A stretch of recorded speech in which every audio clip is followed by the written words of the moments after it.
Welcome back, disc golf fans, to the Discraft Ledgestone Open presented by Merrill, a Disc Golf Pro Tour Elite Series Plus event. We are out here for the Round 3 Back 9 coverage at the Northwood Black Disc Golf Course. I'm Nathan Queen, again joined by Andrew Fish. And the Northwood Park disc golf courses have seen some changes over the last few years. We're at a pretty stable state with the Northwood Black course. And as far as I know, most of the Pro Tour really likes this event and this course in particular. We're going to get into some of the hardest holes that the entire Pro Tour plays all year. Yeah, I'd say 12, 13, 14. Going to be that gauntlet stretch that you really try not to think about until you get there. Yep, your round doesn't really start until you get to that point. A couple players out in front, but the rest of our card on the chase card still in good position. Yeah, it leads us into our first hole of the back 9, hole 10, 400-foot par 3.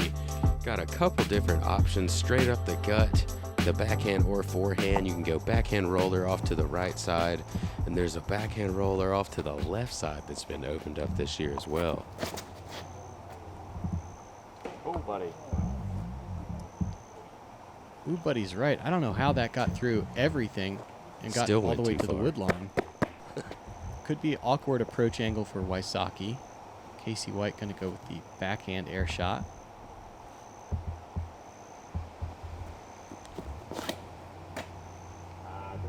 And what a gap hit. But turned it over just a bit too much. Going to be maybe deep circle 2 with the elevated basket. Might see a soft bid, but probably nothing too crazy with how solid a par is out here today.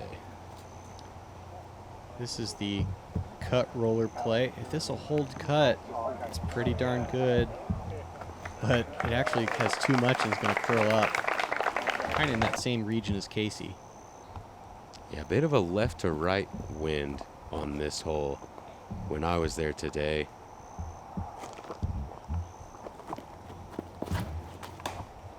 And Chris Dickerson gonna catch that first available kickoff way to the right side. One of the better holes to kick far on. Kind of the most open you're gonna see, and as you see, he's got a pretty straight look at the pin here. Yeah, this one of the few remaining vestiges of the Northwood Blue course that became the Northwood Gold. And once again, camera's having to jump out of the way as Dickerson going to have a 28-footer for par. Yeah, some pretty nice camera moves there. There's that soft bid from Marwede. See if Casey's got any better. Pretty similar. He's just a par guy right now. And Rick leaning out, forehand roller, just trying to curl up to the rocks. Very creative.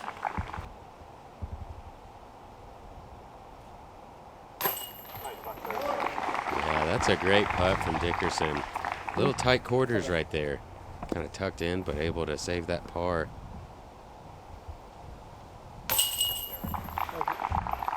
Wysocki stabs it high in the chains for his par as well.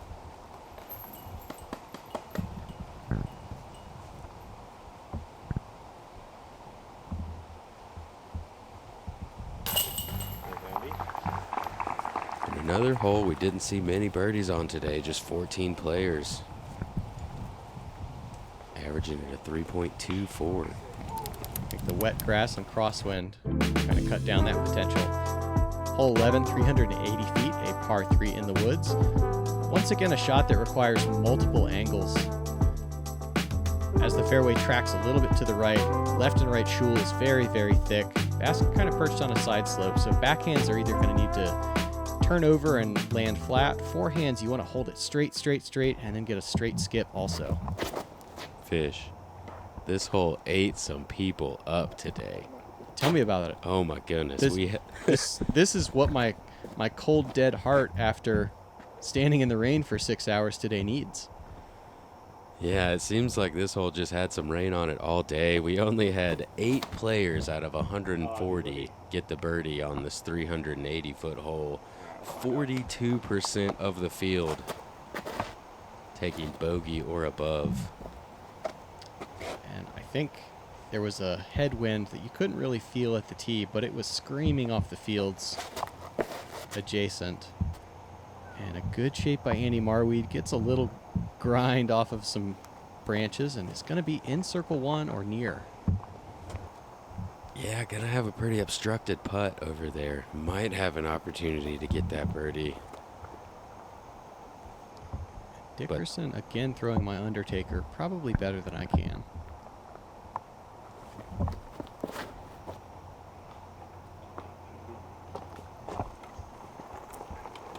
Yeah, gets it around the corner nicely. Could have used a bit more height, but still the correct line.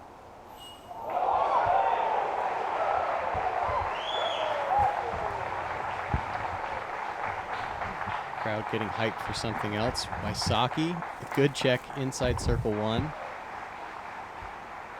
So challenging to scramble. We can barely see the players. You get in there and wonder how your disc got to that point. Yeah, and with all the rain today, walking into the thick woods like that, you kind of get wet on the way in also. All the leaves are wet. Maybe playing into why this hole played 0.4 harder than the day before. I believe it. Chris perhaps eyeing a soft bid.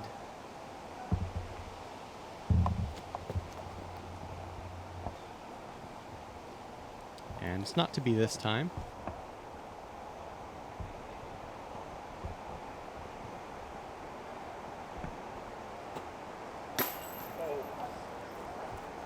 Marwede from circle two, just a bit too strong. Had a nice line on it, never got any drop though. That was the headwind direction. I like that he did pop it. Wysocki going to clean up the par. Amazing scramble from pretty deep in the shoal on the right. Don't often see par saves from that far back, and that keeps his round moving.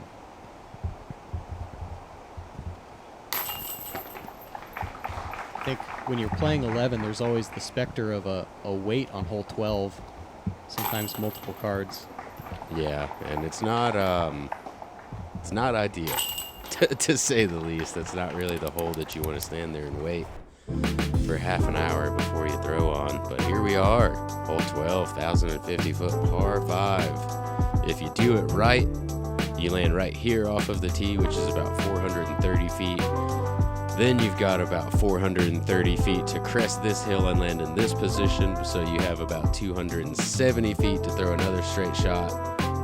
You got your birdie. That's all it is, right? Wysocki, one of only 2 birdies in round 2. Direct. And goes driver, draws it to the right side and fights back. He's done the first part. Forehand also an option. The idea being to push straight through the first gap. And this is going to die into the middle trees, and that may have been a decent hit. It keeps him in position to throw across in 2 rather than being in the right side shoal. Yeah, forehand, so difficult to actually get to stop and land in that landing zone. Crosswind kind of dragged that over more than desired. Dickerson also gets blocked straight down.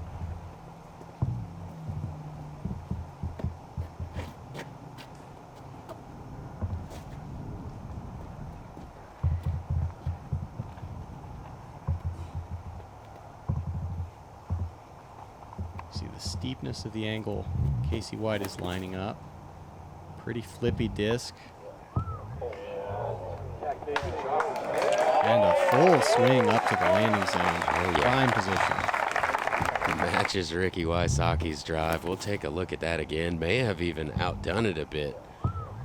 Able to use his full power disking down. And you can't draw that tee shot up much better.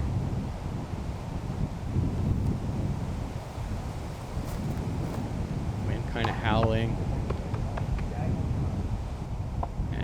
Chris is going to get knocked down on the short side with an even tougher angle than what he was facing before. Marwede trying to carry with the hyzer flip. Anything that gets over that creek in 2 is in pretty good shape. Yeah, so difficult if you're not in the right position. You just have a funny angle. If you're not in the ideal landing zone, kind of a 40 by 50 square up there, you've got a funny angle to cross, and you've got to decide whether you want to go for it or hit a tree and kick into the woods. Yeah, all options are available to you. Dickerson plays a little bit of bocce, gets over in 3. And Wysocki with the forehand up on top of the hill. That's so great. Ricky Wysocki, one of 2 birdies the first day, is now at the top of the hill after 2. An opportunity to get up and down for another birdie. Casey White gonna try to match that. Heiser release, trying to draw it over, let the wind help. And that too going to carry him to the top of the hill. Shot for shot, these two right now.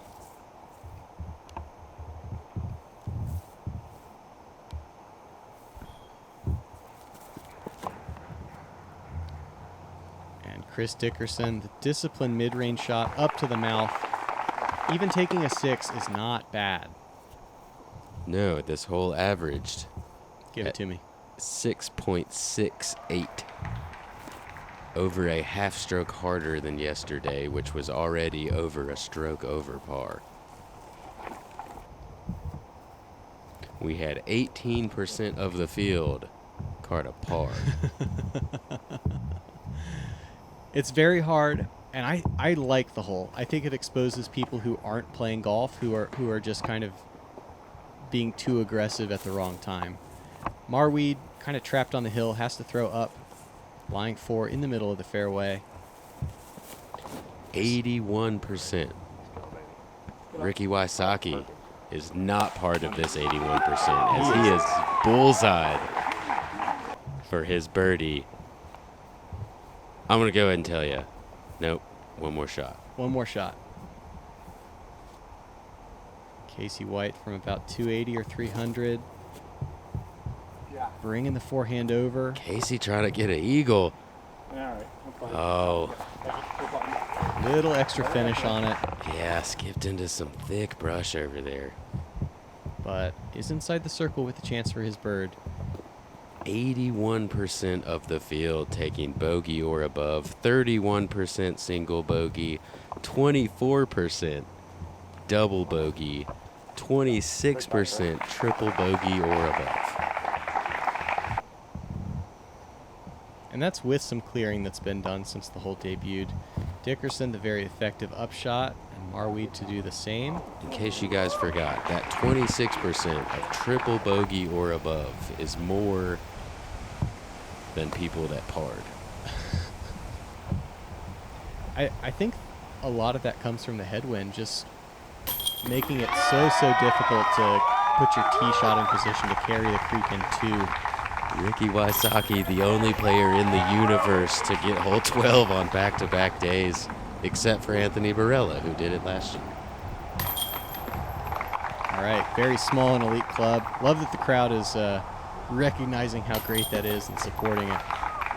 And only birdie on the day today as well. On the surface, Ledgestone is one of disc golf's leading retailers, but look a little closer and you'll find a group of motivated individuals providing the best possible service to the disc golf community. So whether you're building a bag, wanting to support your favorite pro, or looking to add to your disc golf wardrobe, choose Ledgestone.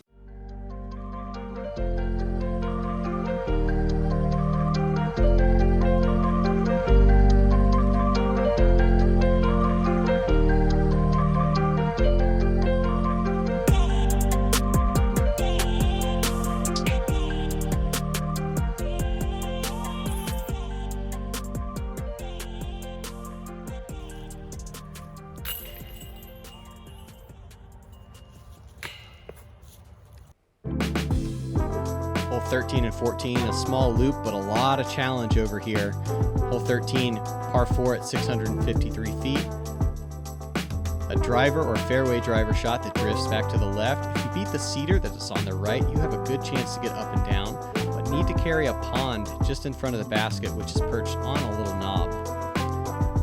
Everything about this shot, about this hole, is built on the tee shot. If you don't execute that, you cannot birdie.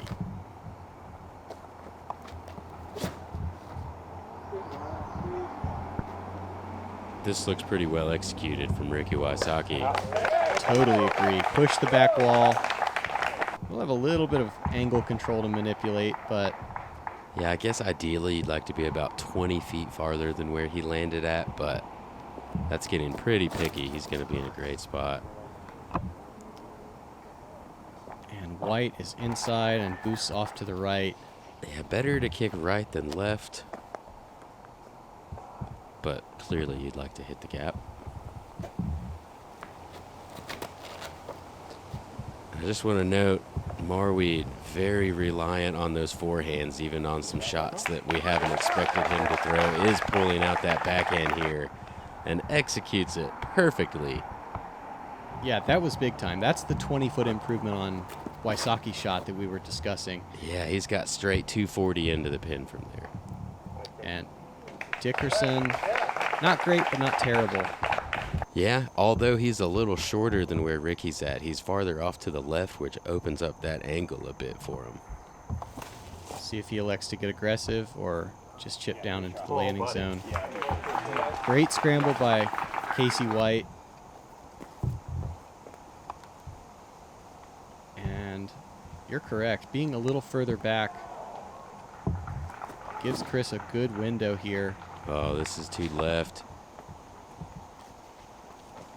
It's a nice kick down, but pretty much just pulled that out of the hand, never really on the right line.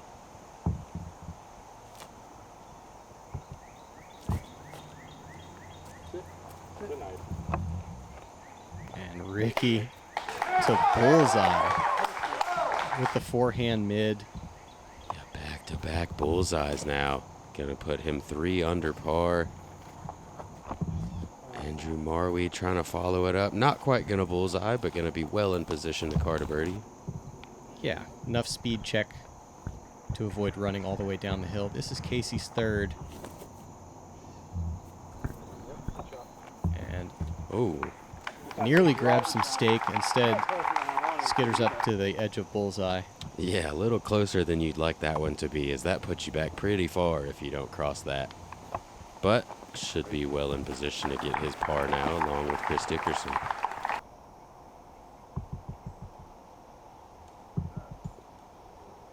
So this one not playing as difficult as the two around it, but still playing over par.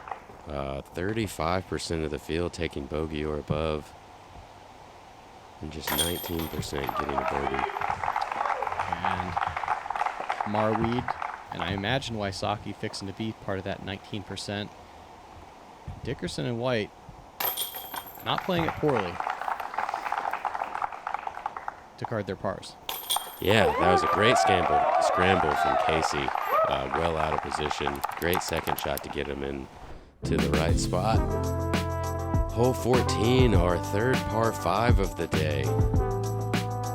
Ideally off of the tee, you'd like to carry yourself all the way out here so you're looking down this gap. Because once you get to this gap, you've still got about 500 feet of this very tight tunnel with a scatter plot of trees down the left and right side. Thick rough further left of that scatter plot, and OB down the right side.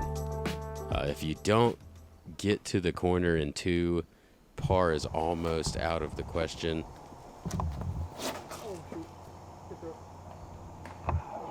And that's a rough kick there for Ricky. Yeah, he's going to have to get to the corner and not a whole lot more unless he decides to go big hyzer or something else creative. Good swing by Marwede. Stripes the fairway. Runs to the left. He's looking straight down the tunnel. Fantastic shot. Well executed. Power-driven shot there. Casey putting down a towel. Some of these tee pads can get a little slick with the accumulated mud. Unfortunately, it doesn't help him avoid pulling into the right side.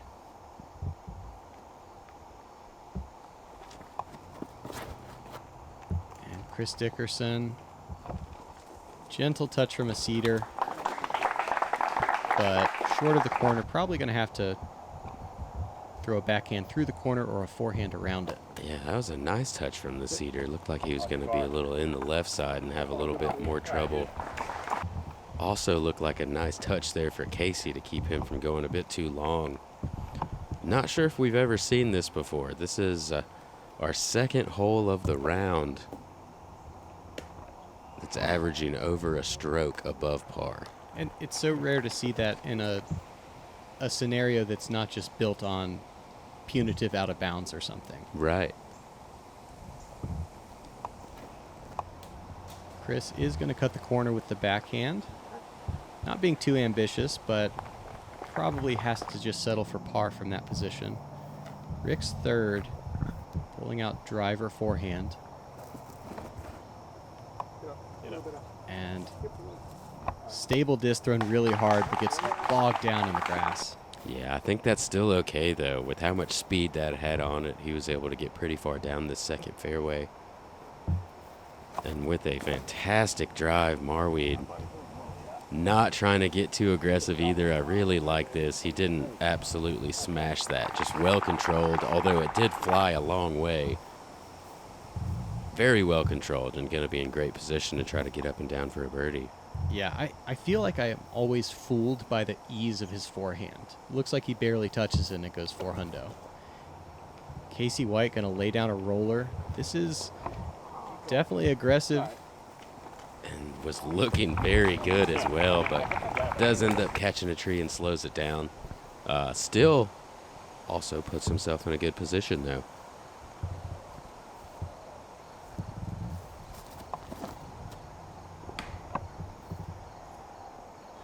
And Chris's saga kind of continuing here.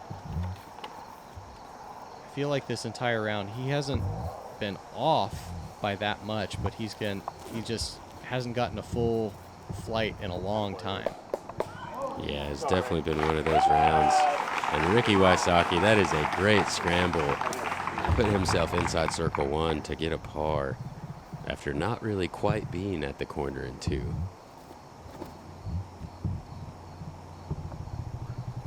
Dickerson has overturned his approach shot. Still a circle two look to save. This is Casey White's fourth.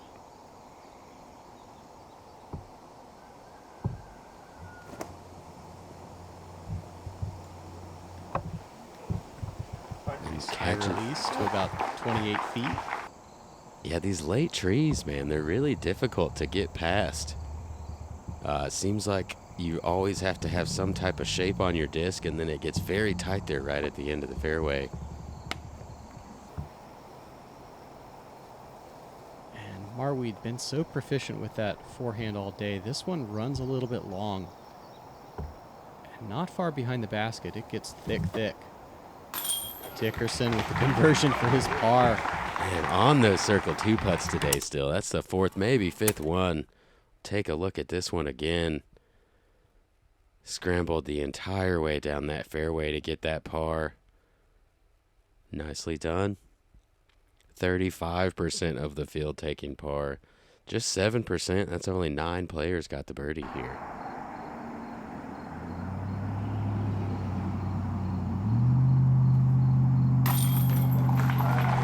Casey stands just so low and rear loaded, and then he explodes towards the basket. Able to get his par also. This is Marwede for his 4.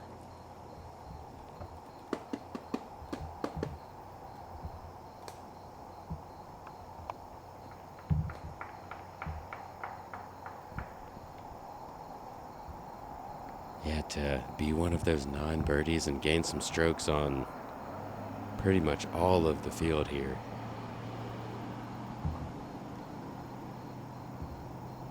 Looks like he's got a clean lane, but kind of hemmed in there on all sides.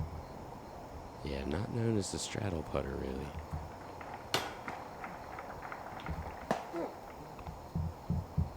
You can tell he's got high standards for his circle one putting. Pretty upset with that one. Yeah, that's actually his first miss of the entire tournament from C1. Wysocki with the knockdown. Yeah, nice par scramble from him. Good par frame on 14. Going to lead us into 15. Somewhat more scoreable at 650 feet, a par 4. He'll be down the entire left side, kind of following the edge of bank. Forehands and backhands both play off of this tee, and then the basket on a gentle upslope. This is the time when you got to take a look at scores and decide how aggressive you want to be off of this tee. Wysocki looks like he's going backhand mid-range. Just tries to draw it over. And wow, boosting off to the left. Does stay in, however. Yeah, once you finish 12, 13, 14, you have 15, 16, 17. They aren't necessarily easy holes, but coming off of the trio that you just have, these feel like, all right, now is the time to get my birdies. Wow. And flirting the entire way with the left side is Andrew Marwede. Just enough finish on the end to come back in bounds. Just to speak a little bit more on how difficult this course was playing today, this is the 4th easiest hole on the course today. What would you say it averaged as the 4th easiest hole? 4th easiest? Even par. Nope, still over par. Still over. 4.13. Casey White is bitten off more than half of the hole with his fairway driver play. That's a wild statistic, Nathan. Yeah, this is a wild shot from Chris Dickerson. Looks like he's flirting with that OB line the entire way and then just barely stays in. Very well executed. But yeah, 4th easiest hole, and it's over par today. And that's what happens when you have a course built to challenge pros at the highest level and some crummy ground and weather conditions. Wysocki making some lemonade up there near Circle's Edge on the high side. And Marwede also going with that flex forehand. Needs this to slow down. Right on cue. Pin height. I've asked Nathan to narrate my shots as I throw them so that they do what I ask. I wish I could do it for my own. Chris kind of forced into a standstill and pulls his shot to the right. Chris is kind of on my round today. Not far off, but catching lots of stuff as soon as you let go. This is about the furthest drive I've ever seen, I think. And capitalize as well. Going to be just outside the bullseye, looking to get the first birdie for him since hole 2. Yeah, to this point he's got those 2 early birdies, 1 bogey on 11, and has just been parring everything else. But even that, with how difficult the scoring environment is, he's still in 6th place. Yeah.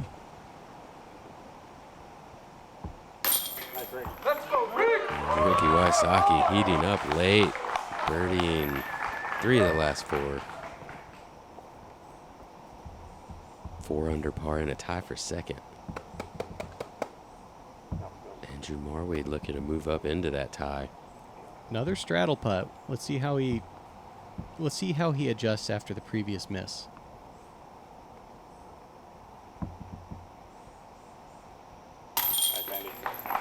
Looked pretty good to me. Yeah, much more complete swing there. I think last time was abbreviated. Yeah, and that could have had something to do with some obstruction in there. That thick woods he was in. Either way, I'm sure he feels good to knock down the next putt after that.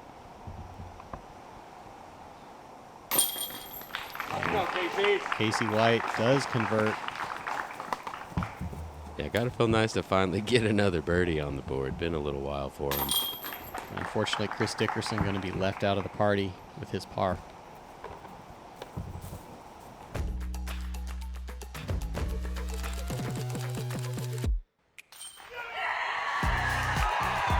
Katrina Allen!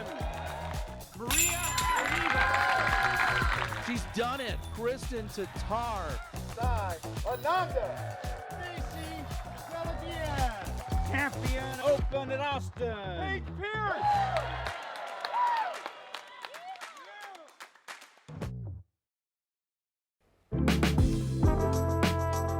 Moving into hole 16, 330-foot par 3, playing downhill. Straight shot, don't get off to the left or the right. Gonna cause yourself a little trouble. Lots of mud today as well. And a rare sight for Northwood Black, we have a hole that averages under par. Second easiest on the course today. I believe it. After all those challenging holes in a row, it kind of opens your eyes a little bit when you get to this and say, oh, I can throw this one. Reasonably effective for Wysocki. Marwede also going to go to the forehand. Hyzer release, popping up. This is pretty high. Yeah, moving the crowd back there. Looks like he is able to miss everybody. That was like the most confident sitter I've ever seen. Like he knew exactly where the shot was going and didn't have to do anything about it. Got good eyes. Another forehand for Casey White. And he will be looking up, kind of putting over those timbers. I'm a little surprised to see the forehands here. Forehands making you kind of throw that fairway driver, which is a bit too fast, as you saw Marwede show us on this hole. Chris Dickerson going with the backhand. Well executed speed-wise, and is going to be pin height, looking for a birdie. Yeah, finally a decent break for Chris as he fights through. And Marwede from an obstructed lane again, coming up short on the cage. And Casey, nice of his disc to sit there after hitting that wall with some speed. Gonna connect back-to-back birdies again, just like 1 and 2. He's now 3 under par. Ricky sat right there as well for the last 5. Great adjustment for Ricky on the higher release than we usually see out of him. And Chris, dead center. Even with that +2 at this time, he's hanging around in the top 10. Yeah, we got 3 birdies here on our chase card. 31% of the field able to get the birdie. Feel like that's the highest number of birdies I've said so far today. Hole 17, 320 feet. There is OB down the left side, as well as wrapping around beyond and to the right of the basket. Pretty straightforward. There's a forehand option down the right side or a backhand turnover on the left.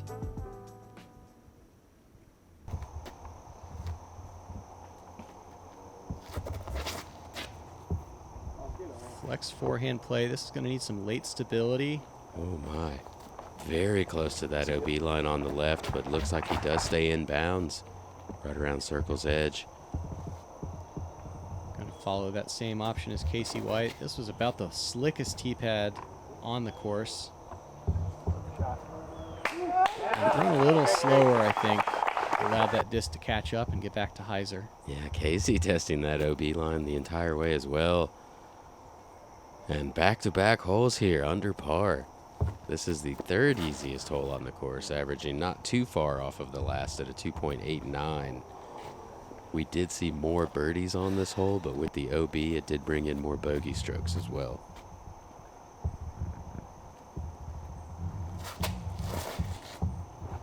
Once again, the forehand for Andrew Marwede. And good jukes back there for Catch Cam Dave. Yeah, using that wall. Really likes to punch his forehands, and with that wall there, knows if he gets a skip, it's going to set down for him.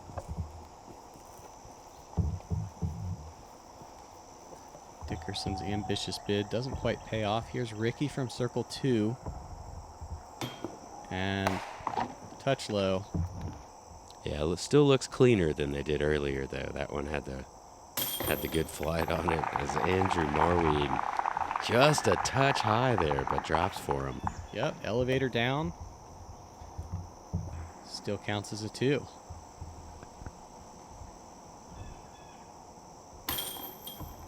And just creeping over the rim is Chris Dickerson, going to card the par. Brings us to our last birdie look for Casey White. Yeah, after not getting a birdie since hole 2, got hole 15, said, man, I like that feeling. I'm going to go ahead and get 16, give myself a chance on 17 and capitalize. Gobble, gobble. Yeah, that's, once again, get hot, stay hot is the mode for Casey White. Brings us into our finishing hole. Hole 18, 703-foot par 4. Very difficult, again, to get to the correct landing zone to be able to attack the pin. Can't really get up this hill unless you throw a forehand that's going to skip. And if you don't get up that hill, that's what makes this second shot so difficult. Hard to get your angle right while hitting that gap at the same time and still carry that distance. Casey White's tee shot looks like it's going to be a good start. Pretty well executed. Going to have a little bit of an Anheuser release to try to hit that gap. He's been throwing that steep hyzer release to flip so well. Marwede has never got over, but does get some decent distance. He may have the kind of skinny inside route. Yeah, nice fall out to the left. Very helpful.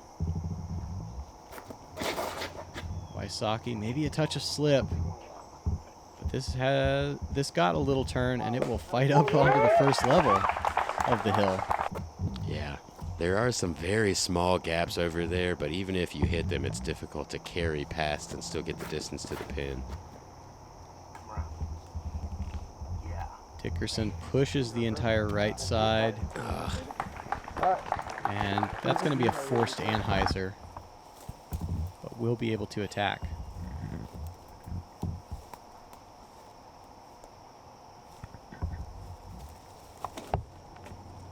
Tough sledding from this position as Marwede scattering the crowd with a roller. Good tree. I think I'm going to kill. I think that was a good tree, regardless of if people were there or not. That was good. That was gonna run on into the woods. He's now in a pretty good spot to throw a forehand standstill, I believe, up to that pin. Dickerson doesn't have too bad of an angle. I think this is a little bit low. Nope, I like it. That's fine. Yeah, into mid C2. Chris with a chance to get back to +1 to close out his round. Casey White. This isn't quite drifting enough. It's going to flex out to the left side. Rush boy. Yeah, that was... Stops just outside C1. Yeah, that's about the best position you can be in off of the tee, I think. Like you said, just didn't quite get that drift. Still has an opportunity for a birdie, though. Don't hit anything. Come on, dude. And Ricky does hit one of those small gaps, but like I was saying, it's pretty difficult to get your disc to carry that flight the rest of the way there. He does find a tree. Very nice scramble there from Marwede. Yeah. Under the bucket. That 4-down round going to hold up pretty nicely relative to the rest of the field. And Wysocki with the 5-down.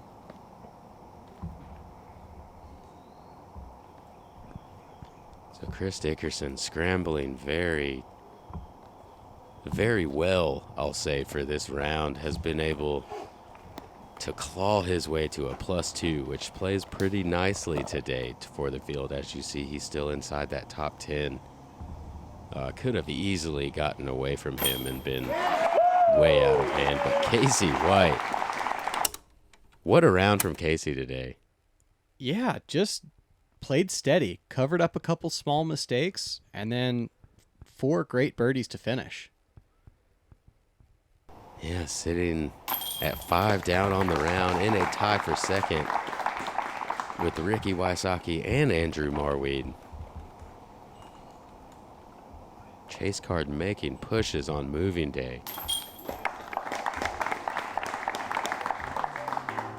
And that moving day is the last we're going to see of Northwood Black until 2024. We're going to go back to Lake Eureka on the Temp course for round 4.